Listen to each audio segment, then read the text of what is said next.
وَهُدُوا إِلَى الطَّيِّبِ مِنَ الْقَوْلِ وَهُدُوا إِلَى صِرَاطِ الْحَمِيدِ. أعوذ بالله من الشيطان الرجيم. بسم الله الرحمن الرحيم.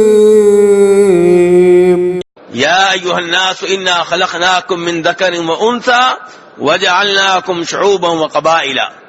فرمایا ہم نے تمہیں ایک مرد ایک عورت سے پیدا کیا اور پھر ہم نے تمہاری قومیں بنا دی، تمہارے خاندان بنا دیے، برادریاں بنا دی، قبیلے بنا دیے. اب سوال پیدا ہوتا ہے کہ برادریاں کیوں بنائی گئیں، یہ قبیلوں میں تقسیم کیوں ہے، یہ برادریوں میں اور قوموں میں تقسیم کیوں ہے؟ کیا اس لیے کہ ایک دوسرے کے اوپر فخر کریں؟ کیا اس لیے کہ جن کو ہم کمتر سمجھتے ہیں ان کا مذاق اڑائیں؟ نہیں، فرمایا لتعارفوا. تمہیں قوموں میں، قبیلوں میں، برادریوں میں تقسیم اس لیے کیا گیا ہے تاکہ تم ایک دوسرے کو پہچان لو، تاکہ آپ کو معلوم ہو کہ یہ میرے رشتہ دار ہیں میرے باپ کی طرف سے، تو میں نے ان سے رشتہ داری نبھانی ہے.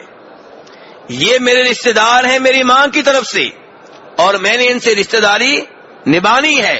یہ میرے رشتہ دار ہیں میری بیگم کی طرف سے، میں نے ان سے بھی تعلقات قائم رکھنے ہیں. تو برادریوں کا، قوموں کا مقصد کیا ہے کہ پہچان لیں ایک دوسرے کو.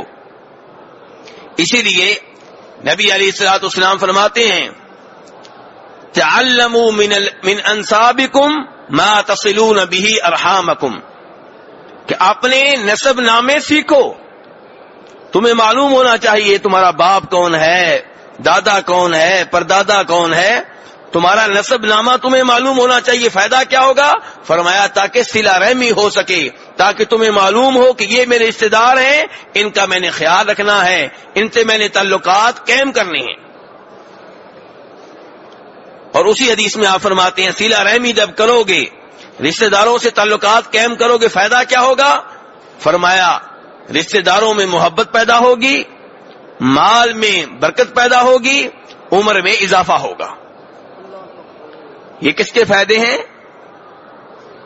صلہ رحمی کے فائدے ہیں. تو رشتہ دار اگر تھوڑی بہت آپ کے اوپر زیادتی بھی کر لیں، برداشت کرنا چاہیے. کس کی خاطر؟ اللہ کو راضی کرنے کے لیے. اللہ کو راضی کرنے کے لیے اپنے رشتہ داروں کی زیادتیاں برداشت کر لینا یہ بھی نیکی ہے.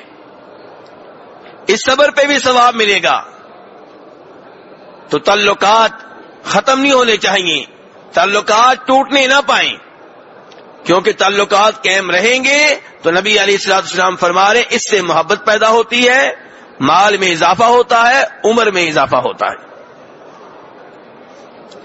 تو بہرحال اللہ تعالی نے بیان کر دیا کہ برادریوں میں تقسیم کرنے کا مقصد کیا ہے. یہ مقصد نہیں ہے کہ آپ دوسروں کو کمتر جانیں، دوسروں کو حقیر جانیں، ان کا مذاق اڑائیں. نہیں، اللہ بیان کرتے ہیں کہ برتر کون ہے، کمتر کون ہے، یہ بھی اللہ نے بیان کر دیا. فرمایا ان اکرمکم عند اللہ اتقاکم، اللہ کے ہاں تم میں سے سب سے زیادہ عزت والا وہ ہے جو تم میں سے سب سے زیادہ متقی، پرہیزگار، گناہوں سے دور رہنے والا، اللہ کے عذاب سے ڈرنے والا ہے. حقیقی معزز کون ہے؟ جو اللہ کے ہاں معزز ہے. حقیقتاً عزت والا کون ہے؟ جس کو اللہ کے ہاں عزت حاصل ہے. اور اللہ کے ہاں عزت کس سے ملتی ہے؟ اچھی شکل و صورت سے، مال سے، اچھے خاندان سے؟ نہیں، وہاں پہ یہ معیار نہیں ہے.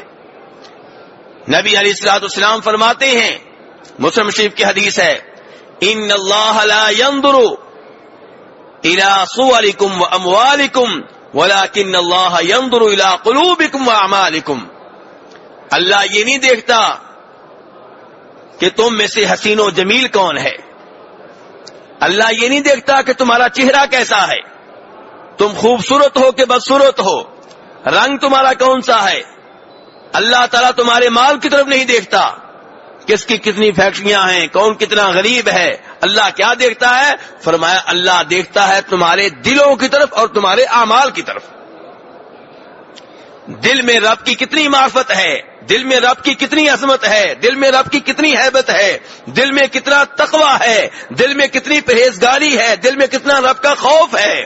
اور اعمال کیسے ہیں، نماز پڑھتا ہے کہ نہیں پڑھتا، روزے رکھتا ہے کہ نہیں رکھتا، حج کرتا ہے کہ نہیں کرتا، اللہ کا کلام اس کی تلاوت کرتا ہے کہ نہیں کرتا، اسے سیکھنے کی کوشش کرتا ہے کہ نہیں کرتا، اس کے اوپر عمل کرنے کی کوشش کرتا ہے کہ نہیں کرتا.